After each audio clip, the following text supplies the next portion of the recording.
Today you will learn how you can change your ringtone on Android to sound like iPhone. So the first thing you need to do is head over to Google Chrome. From here you want to go to the search bar, then you want to search for iPhone ringtone. So once we go to Google and we search for iPhone ringtone, you want to head over to zedge.net. Click on this search result here, and then you want to go and find the ringtone that you want. So we will click on this one.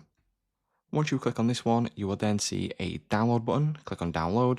And then once the counter counts down, your download will then start automatically. So as you can see now, the file has now been downloaded. So this means that we can head on back. We can then go to settings. And then once we head to settings, you want to go to sound and vibration. Click on ringtone. And then you want to click on the plus icon in the top right hand corner.